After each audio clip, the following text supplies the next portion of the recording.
জমি জায়গা নিয়ে মামলা করার পূর্বে আপনাকে গভীরভাবে ভাবতে হবে যে আপনি কোন পথে আগালে জমিটা ফিরে পাবেন। আমি ধরে নিলাম আপনার জমির সকল কাগজপত্র সঠিক রয়েছে, দলিল আপনার রয়েছে, খতিয়ানগুলো সঠিক রয়েছে, কিন্তু সামান্য দলিলে হয়তো সাবেক দাগে ভুল অথবা হাল দাগে ভুল অথবা রেকর্ড আপনার নামে হয়নি, এই কোনো একটি রেকর্ড আপনার নামে হয়নি বা কারোর নামেই হয়নি, রেকর্ডটা আপনার নামে হওয়ার কথা ছিল। এই ধরনের যদি সামান্য কোনো ভুল দলিলে বা রেকর্ডে দেখা দেয়, জমির সমস্ত কাগজপত্র ঠিক থাকলেও আপনি কোন ধরনের মামলা করবেন এই বিষয়টা যদি না বুঝতে পারেন, তাহলে কিন্তু এই সম্পত্তিটা আপনি হারাতে পারেন। তার মানে আপনাকে প্রথম জানতে হবে কোন বিষয়ে মামলা করবেন। যখন আপনার রেকর্ড সংশোধন করার প্রয়োজনীয়তা দেখা দেবে, তখন আপনি কিন্তু রেকর্ড সংশোধনের জন্য ল্যান্ড সার্ভে ট্রাইব্যুনালে যে মামলা করতে পারবেন না, কারণ শুধুমাত্র আপডেট যে রেকর্ডটা সমাপ্ত হয়েছে সেই রেকর্ডটার জন্যই কিন্তু ল্যান্ড সার্ভে ট্রাইব্যুনালে মামলা করা যায়, তাও নির্দিষ্ট কয়েক বছরের মধ্যে।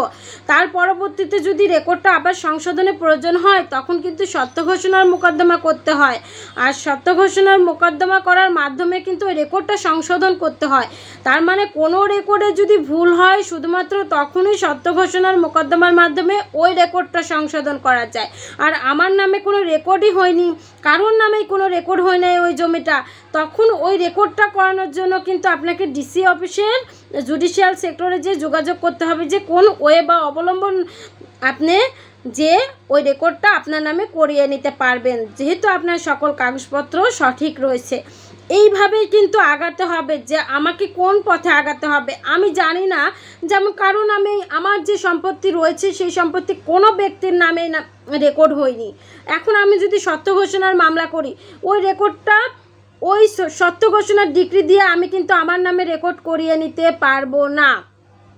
এটা কিন্তু আদালতের এখতিয়ার নেই, যে ওই আদালতের এখতিয়ার আছে ওই ঘোষণামূলক মোকদ্দমায় শুধু ঘোষণা দিয়া যে এই জমির মালিক আমি, ওইটা দেখে আমার নামে রেকর্ড করে দেবে, এই এখতিয়ার কিন্তু জমির ভূমি কর্মকর্তাদের নেই। তাহলে আমার কি করতে হবে, এই যে রেকর্ড কারোর নামে নেই, এই জন্য কিন্তু আমাকে ডিসি অফিসে যোগাযোগ করতে হবে এবং জুডিশিয়াল সেক্টরে যে জানতে হবে যে কীভাবে কোন ওয়ে অবলম্বন করে আমি আমার নামে রেকর্ডটা করিয়ে নিতে পারি।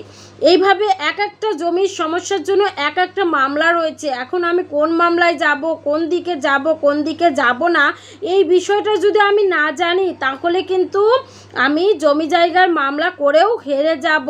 হয়তো আমার নামে ডিক্রি আসবে, কিন্তু ওই ডিক্রিটা ফলপ্রসূ হবে না।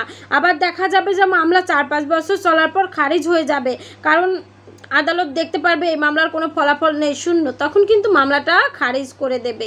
এইভাবেই প্রথমে আমাকে জানতে হবে গভীরভাবে পর্যালোচনা করে যে কোন দিকে গেলে আমি 100% এনফোর্সেবল রেমেডি পাবো, সেই দিকেই যেতে হবে। এই জন্য আপনাকে শুরুতেই ভালো একজন আইনজীবীর শরণাপন্ন হতে হবে এবং ওই আইনজীবীর মাধ্যমে পরামর্শ নিয়ে তারপর তার মাধ্যমে আপনাকে আগাতে হবে। তাছাড়া কিন্তু অন্যথায় টাকা যাবে, সময় যাবে, কিন্তু কোনো ফলাফল আসবে না, ফলাফল শূন্য হবে। আমি ঢাকা জজ কোর্টের একজন আইনজীবী। যারা আমার সঙ্গে যোগাযোগ করতে চাচ্ছেন তারা স্ক্রিনে দেওয়া হোয়াটসঅ্যাপ নম্বরে আমার সঙ্গে যোগাযোগ করতে পারবেন। ধন্যবাদ।